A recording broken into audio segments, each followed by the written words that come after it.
Imagine being 17, just starting life, and getting a killer birthday gift from your best mate only to wake up in a hospital barely alive.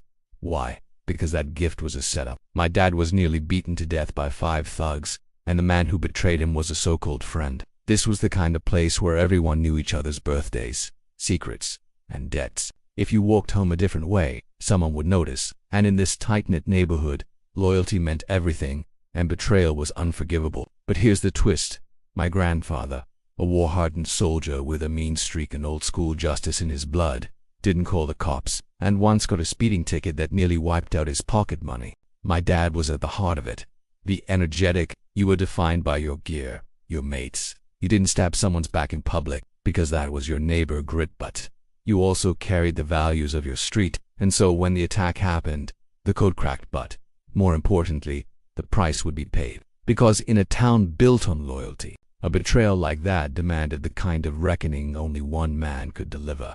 Your kid's football coach, someone's sister. You stayed fair, or you faced consequences. There were gangs and there was crime, but it came with rules. And the balance, fragile as it was, meant that real darkness rarely came unannounced. And your reputation. The years of hardship had carved pride and resilience into every family. They might struggle to pay rent, but you didn't cry headlines. You cried tonight into your pillow and got back up tomorrow. Real strength didn't lie in police stations. It was in loyalty, hard graft, and the kind of grit you couldn't buy. Skinny kid with dark hair, always in conversation, guitar case slung over his shoulder. He'd just landed a part-time bartending job in town center, not because he loved alcohol, but for the social buzz and the money he could pocket. That was his world: music, friends, the occasional night out, and that feeling of belonging, of knowing exactly where you stood in the pecking order. But there was warmth in that house. Sundays meant roast dinners, Barbie chats with odd neighbors, and piles of second-hand vinyl records.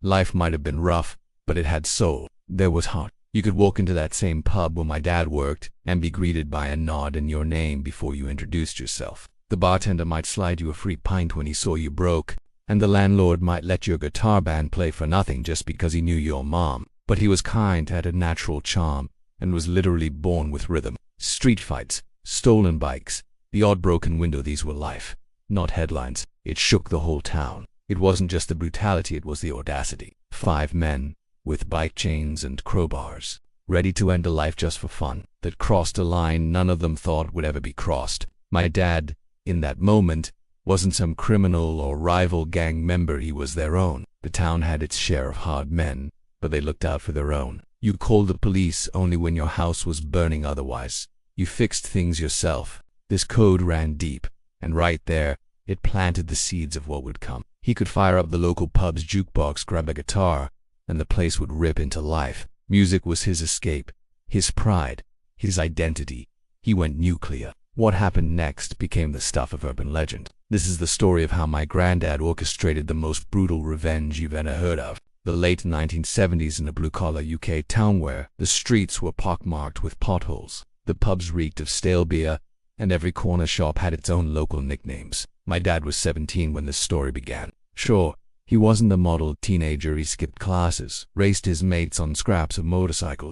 The family didn't have much. An old 2 up-to-down with damp walls and creaky a beat-up Ford Escort that coughed on cold mornings, and a front garden where Mum tried, unsuccessfully, to grow big. Crime was a shadow that followed everyone, but it rarely crossed the line. At 17, in this town, and as much as the place was rough around the edges, that closeness kept everyone in check, even the hard men. Which is why when the violence hit, this was a place where a good leather jacket said you were part of the club. You had swagger, talent. My dad turned 17 in early autumnal gray, chilly day when the skies looked like wrinkled tin and the wind rattled the old windows of their small terrace house. But none of that mattered. He'd finished his shift behind the bar early, tucked his tips into his pocket, and raced home on his battered old bike, hoping there might be a small celebration waiting. It wasn't much, but for a working-class family, even a few balloons, a store-bought cake, and a stack of well-worn records on the player meant the world. My grandmother had scraped together enough for a cheap bottle of whiskey for my grandfather, and had made a meat pie for dinner. There were a few close friends who dropped by, mostly lads Dad rode with or jammed alongside in local pubs, always turning up wherever trouble was brewing. My dad wore that jacket everywhere.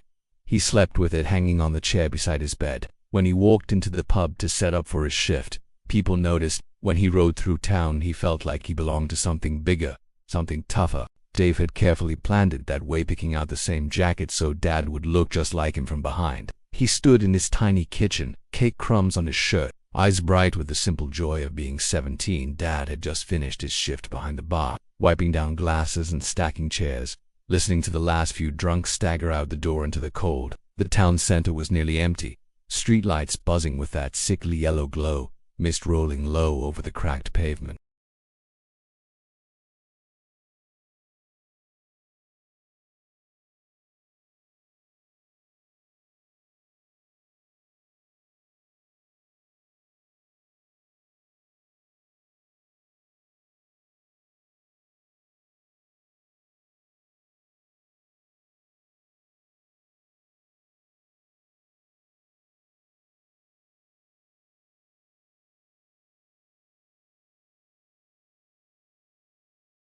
His mother arrived first, pale as a ghost, hands trembling so badly she couldn't even sign the admission papers. His skull was fractured, his left arm broken in 2 places, ribs shattered, lung punctured. By morning, the whole town knew. Someone had nearly beaten 17-year-old Jimmy to death in an alley. He couldn't move his arm. Tubes snaked from his nose and mouth, beeping machines surrounding him like vultures. They warned he'd carry the scars forever, visible and invisible. My grandmother wept at the thought of her boy, forever changed. My grandfather simply nodded, jaw set, as if he'd already decided what would happen next. My grandmother cried when he squeezed her hand with his good one, or that his best mate had thrown him to the wolves to save his own skin. He didn't know that while he lay broken in a sterile white room. My grandfather was already making quiet phone calls, lighting a fuse that would burn through the town and leave no one untouched. My grandfather didn't say a word, he just stared at his son, eyes cold and distant, calculating, the kind of look he probably wore decades before in the jungles of Malaya, hunting men through the trees, a kid who played guitar on weekends, who worked behind the bar, who never caused real trouble. Whispers turned into outrage. Who would do such a thing, and why? He needed stitches across his scalp, under his eye, and along his jaw. The nurses told my grandmother gently to call the priest, just in case. She refused, sitting bolt upright in a plastic chair, whispering over and over, "He's a fighter. He'll pull through." My grandfather showed up a few minutes later, stone-faced, fists clenched at his sides, staring through the window of the emergency room as doctors frantically worked to keep his son alive. One broke a tooth in his mouth. Another split, his eyebrow clean open. One knelt beside him, pressing a rag against the worst of the bleeding. But Dad's breathing was ragged. His chest caved in, one eye swollen shut. The ambulance sirens howled in the distance, an eerie wail that didn't quite feel real. Blood spattered the alley walls, pooling beneath him in a sticky black puddle. So when those loan shark thugs came to collect their debt and saw that distinctive jacket from the back alley shadows, they wouldn't hesitate. He barely had time to turn his head before something cracked against the side of his skull. The world tilted, flashed red, then went black. He fell sideways, hands instinctively reaching out. But the second blow came before he even hit the ground. A crowbar slammed into his ribs with a wet crunch that left him breathless. They'd see the black leather, the rare patch, and swing their chains and crowbars thinking they'd found Dave. Boots thudded against his side, his stomach, his face. A crowbar smashed his forearm as he tried weakly to shield his head. Bone snapped. Blood filled his mouth, the coppery taste mixing with bile. He tried to scream, but all that came out was a wet gurgle. He'd parked there countless times. Nothing about that night felt off. Not at first. Just the hum of distant traffic, the muted shouts from a nearby pub, and the click of his own boots on the wet cobblestones. And in the twisted way of street justice, that was exactly the point. 5 men who had been told exactly what time he'd leave work. 5 men who'd been told to look out for a kid wearing that distinctive jacket. And the fact that it came from Dave, that made it even better. He tore it open and there it was.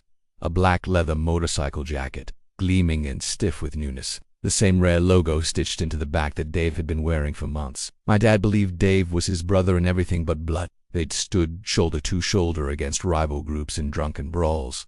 You saw one, you expected the other. And that matching jacket, older guys would nod at them now, acknowledging the look, the vibe, the fact they were a unit. For my dad, that jacket was the start of something new, a sign he'd decrossed from boyhood into the rough world of men. It was more than a gift, it was a sign of unspoken loyalty, a badge of belonging. In a place where your gear and your reputation were your armor, it meant Dad was finally stepping into the world he'd been dreaming of since he first learned to handle a clutch. They'd covered for each other when sneaking home past curfew. Dave had helped Dad patch up his bike after he'd nearly wrecked it last winter.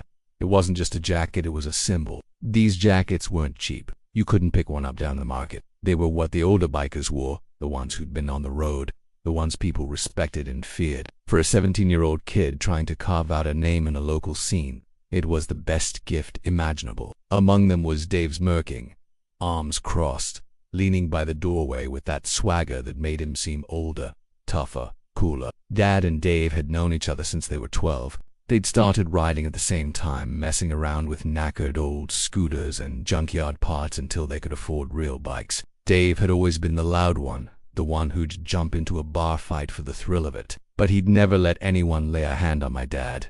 They'd shared everything: GIG money girls, late-night confessions about wanting something bigger than this crumbling town. So when Dave handed over the box wrapped haphazardly in newspaper, my dad couldn't stop grinning.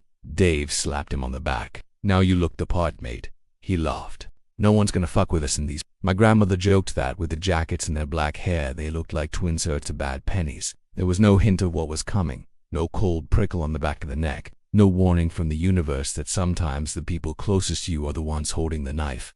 They were inseparable in the eyes of the town. In the days that followed, the two of them were seen everywhere together, at the pubs, hanging around the bike lot, winding their way through the narrow streets at night with the roar of engines echoing off brick walls. But in truth, the gift was poisoned from the start. But on Dad's birthday, none of that darkness showed. It was a damn Thursday night, the kind that clung to your clothes and made your bones ache if you stood still too long. His motorbike was parked a short walk away, down a narrow alley beside a pawn shop that always smelled of stale tobacco. What he didn't know was that 5 men were waiting. He heard them before he saw them, a rustle of movement behind him, heavy footsteps quickening. They didn't stop. Chains whistled through the air, biting into his back, his legs.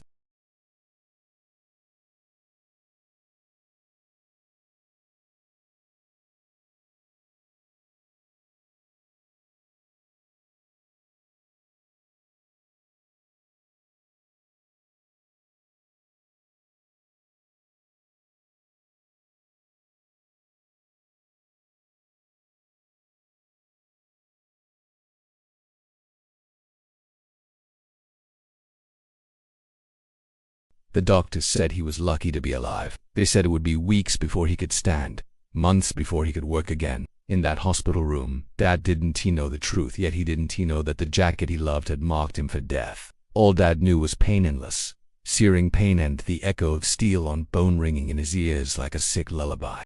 The first few days after the attack were a blur of painkillers, police visits, and the hum of hospital machinery. Dad couldn't remember much, just flickers of faces hovering above it, the cold sting of antiseptic, my grandmother gripping his uninjured hand so tightly her knuckles went white. Was there anyone you'd been in trouble with recently? My grandfather, who hadn't left the hospital, except to shower and smoke the occasional cigarette outside, had friends everywhere, old military mates, bouncers from local pubs, guys he knew from the engineering yard. He started asking around, and it didn't take long for the rumors to surface.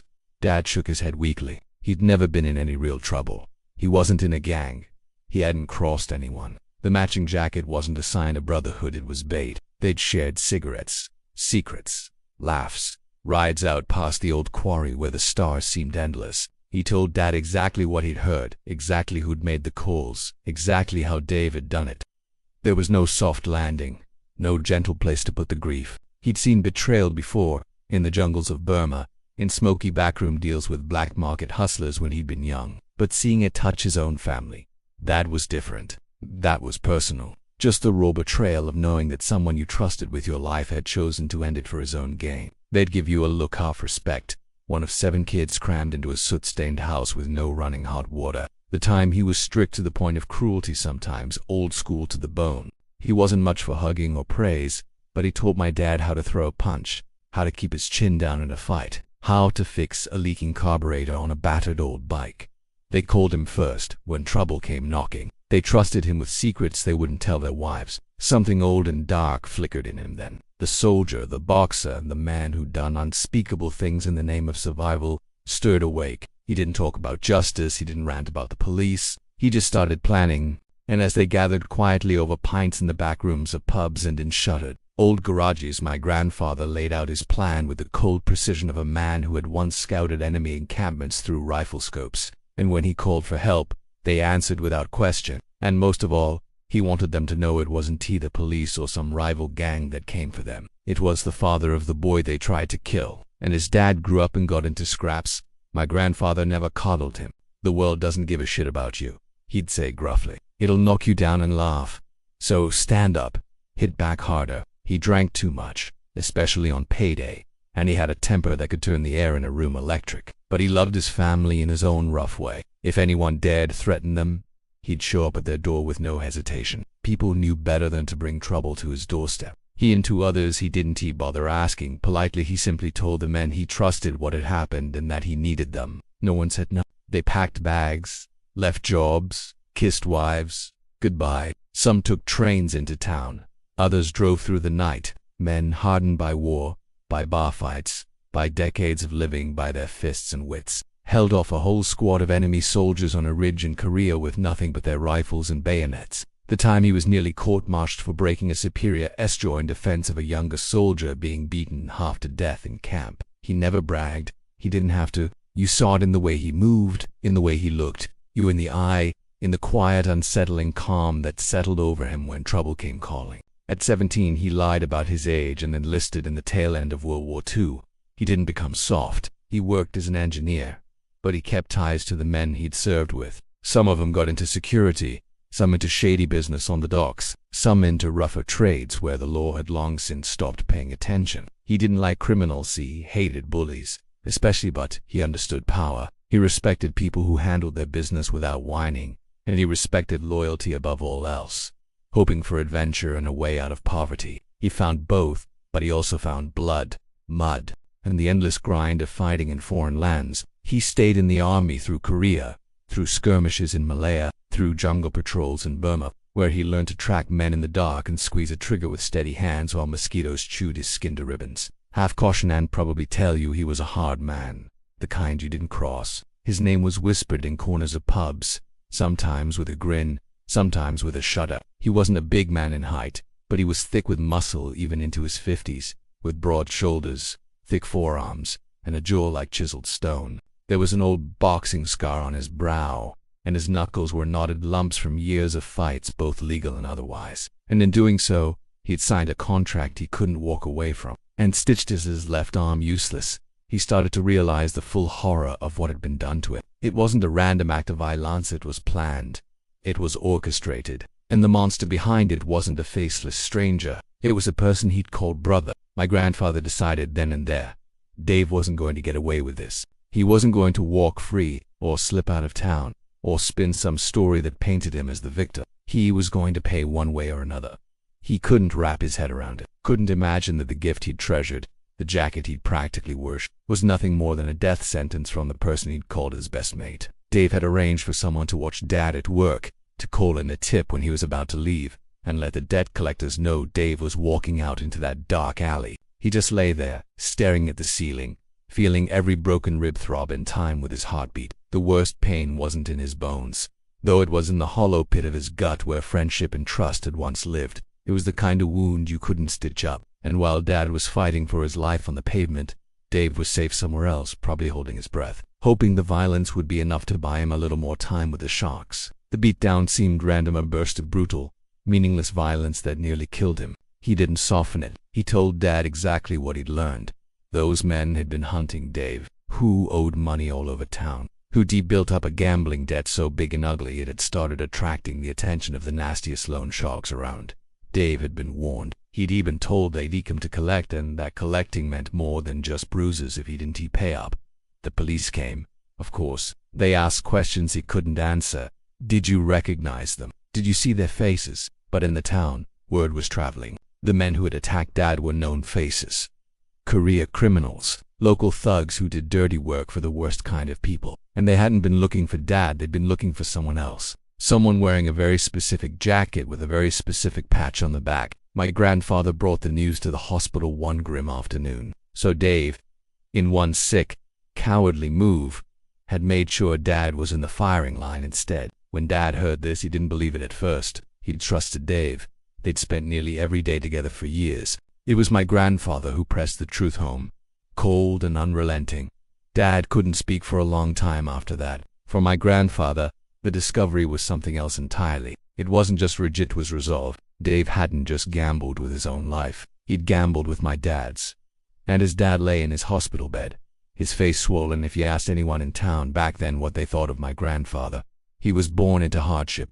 The stories he'd told when he bothered to talk about it sounded like legend. When he finally left the service, he wasn't a great father by anyone's standards. When my dad was born, my grandfather softened only slightly. To outsiders, he was intimidating, but to his friends, the ones who had marched through jungles with him or brawled in bombed-out pubs with him, he was loyal to the grave. That's who my grandfather was when he sat in that cold hospital waiting room, staring at the boy he'd taught to throw a jab, now lying broken and bloody. He called in favors that same night, stepping out to the payphone with a scrap of paper full of old numbers. These were not saints, but they were men who understood the code. If someone came for your blood, you made damn sure they never came again. He wasn't after money. He wasn't after glory. He wanted them to hurt, to bleed, to understand that some lines could never be crossed. My grandfather didn't waste time. The night Dad was stabilized, not the clean ones with families and polished brass taps, but the smoky backrooms where deals were made over whiskey glasses and whispers, where they lived, who they owed. He didn't need police files. He didn't need warrants. In the pubs and alleys, my grandfather's web type, he learned where the thugs liked to drink, which girlfriends they stayed with, who they bought their cheap coke and speed from, and the men he was hunting. Exactly 2 weeks after my dad nearly died in that alley, each with 2 or 3 men, older blokes who'd fought in wars, guarded doors against gangs, or spent their younger years bouncing from bar fights to backroom deals. He was half in dress trousers around his ankles when the door splintered inward. The girl screamed, dove under the covers. He tried to pull up his jeans and run, but they caught him before he reached the window. Instead, they made sure each one would spend months in hospitally nursing broken bones, shattered pride, and a permanent reminder of exactly who they'd crossed. And they made sure it all happened in one night, so none of them could warn the others. So fear and confusion spread like wildfire through the town, partly out of fear, partly out of the old street rule that snitches didn't last long. They told their kids to keep their heads down, and they've left hot mugs of tea out for the quiet men they saw slipping away into the night. The whole town felt it like a fresh scar. Justice had been served out school style, the way it always was when the system failed or the wrong men crossed the wrong line. They told the coppers they didn't know who'd done it, hadn't seen anything, couldn't remember a thing. The police took notes, nodded, and left. He didn't look tired, he didn't look proud. He looked calm. My grandmother didn't ask where he'd been. She just poured him another cup and set it on the table, hands trembling just slightly. And in the quiet between them there was an unspoken understanding. No one would hurt their family again. They weren't going to stick their necks out on this one. In towns like ours, justice wasn't always found in courtrooms, but he'd learn soon enough, and he'd never forget the lesson. In this town, betrayal came with a price, and family always paid it back in full. They took their time with him, smashing teeth out of his mouth, breaking fingers one by one. When they finally left, he was sobbing on the floor, face a swollen mess of blood and spit, pants still tangled around his ankles. They didn't wear masks. He'd told the story like a joke, expecting laughs. But when he stumbled home at 2 a.m. half drunk, he found my grandfather waiting in the shadows beside his front door. Rumors spread through every pub, every smoky cafe, every back alley. Everyone knew who'd done it, but no one said the name out loud. That was the code. You didn't talk to the police. You didn't whisper to strangers. And you sure as hell didn't cross a man like my grandfather. No words were spoken. Just a blur of fists and iron and rage. The others joined in, taking turns until he lay limp, his nose pushed halfway across his face, his jaw dangling uselessly. In a town like ours, you didn't need them. No one would talk. Not the neighbors, not the victims, not even the coppers, who'd show up later and shrugged, already knowing this was something best left alone.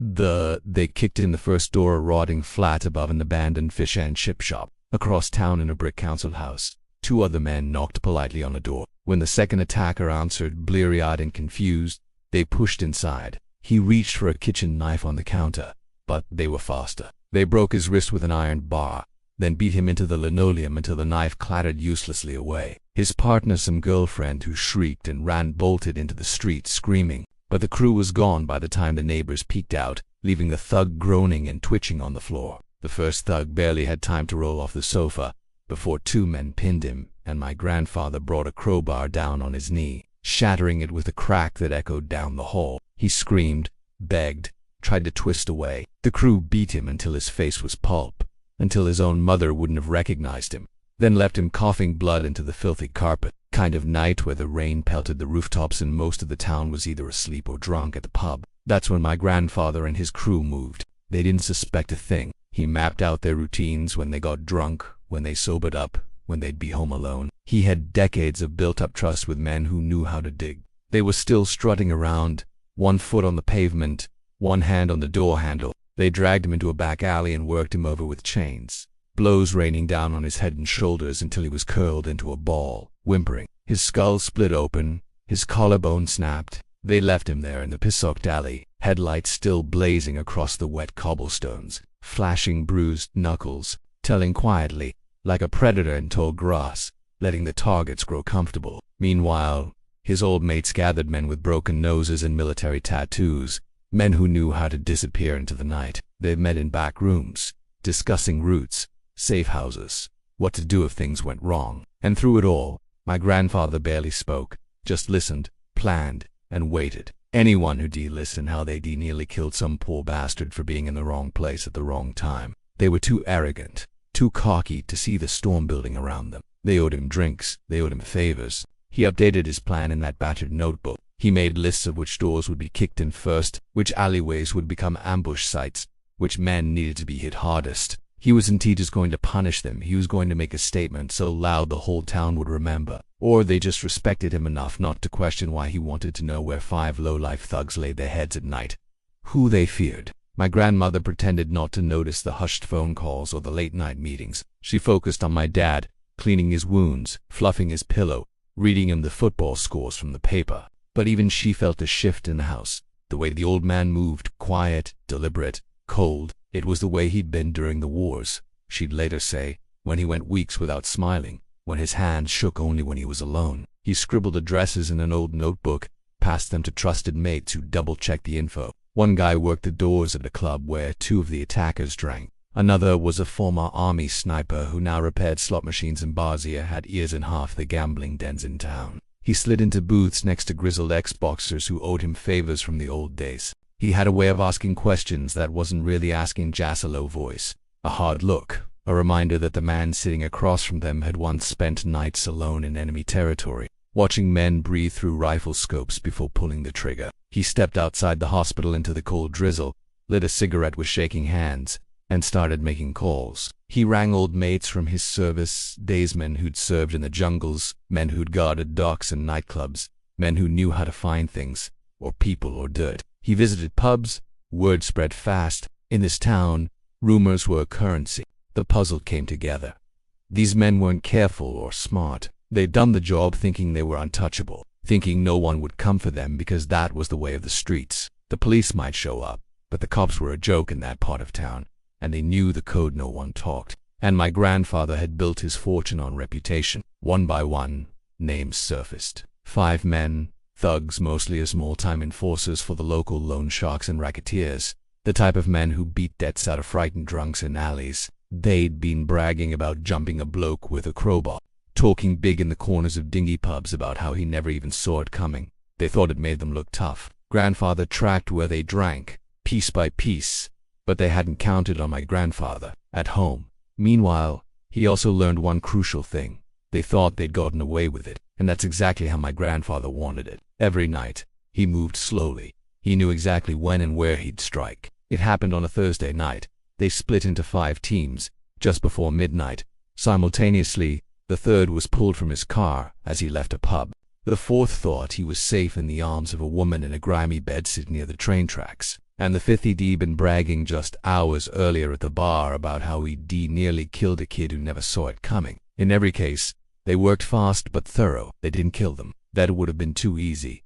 By dawn, word was out. 5 hard men, all known thugs, had been battered nearly to death. When the police came, They asked questions. The 5 thugs lying in hospital beds with tubes sticking out of them said nothing, not a word. Neighbors who heard the screams or saw blood pooling on doorsteps turned away when asked. They closed their doors, lowered their voices. By the time the sun came up, the rain had washed most of the blood from the pavements, but the memory of it lingered. My grandfather came home that morning, slipped off his rain-soaked coat, and sat in the kitchen with a cup of tea. My dad lay in his hospital bed, still unaware of what had happened that night, of how the men who'd tried to kill him now lay broken in their own blood.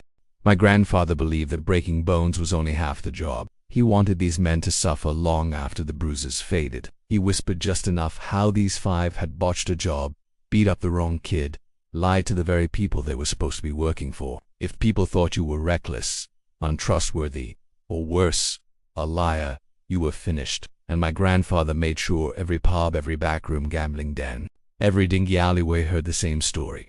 These 5 weren't hard men. They were pathetic fools who'd nearly killed an innocent kid and then cried when the real hard men came knocking. He let slip that they'd bragged about it, made themselves look bigger than they were, then pissed to themselves when real men came calling. Because the way my grandfather framed it, these 5 had betrayed the unspoken rules. You never beat down someone who wasn't part of the game. You never bragged about half finishing the job, and you never brought heat onto the neighborhood by doing something so sloppy the police had to show up. They were still breathing, still walking, but they were untouchables. Now, they couldn't get work, couldn't build alliances, couldn't even walk into their old haunts without people looking away or spitting at their feet. He wanted them to feel the same fear and isolation they'd forced on my dad. He just laid the seeds, gave them the slightest nudge, and let the town do the rest. But his old habits hadn't changed. He still owed money to everyone, still sniffed around the fringes of the underworld looking for quick cash, where he drank, who he met, when he bought, where he slept. Slowly, they mapped out his routines. Dave needed to lose everything, his freedom, his connections, his illusion of control, so my grandfather waited until Dave had a big shipment in his grimy flat enough drugs, counterfeit cash, and stolen goods to put him away for a long, long time. They found the flop house where Dave had to hold up half living with other addicts and dealers. They kicked in the door, guns out, shouting, dragging him out half-dressed while other officers bagged up everything they found. Piles of drugs, counterfeit notes, stolen motorbike parts, and illegal weapons. But his debts had caught up with him, and the people he owed on the outside weren't exactly sending him love letters. Word spread quickly through the cells. He got over 15 years, and that was just the start of his punishment. In prison, men who owed money often found life much harder than the rest. Dave was no exception. But the best kind, the most poetic kind, destroy everything else. Your name, your future, the place you thought you belonged. By the time he got out, he was older, broken, scarred, and ruined in every way that mattered. His old friends wanted nothing to do with him. His parents cut him off completely. His girlfriend left him for another bloke within weeks of the trial. By the time he appeared in court, even the guards barely looked at him. He packed up what little he had left and disappeared. Rumor was he moved halfway across the country to work under-the-table jobs, changing addresses every few months, forever looking over his shoulder. And in the end, my grandfather didn't lay a single finger on him, just lit the match and let the fire do the rest. He was nobody, a liar, a rat, a junkie who couldn't pay his bills or keep his mouth shut. He was cuffed, shoved into the back of a van, howling about being set up as if anyone cared. They found out who he bought from,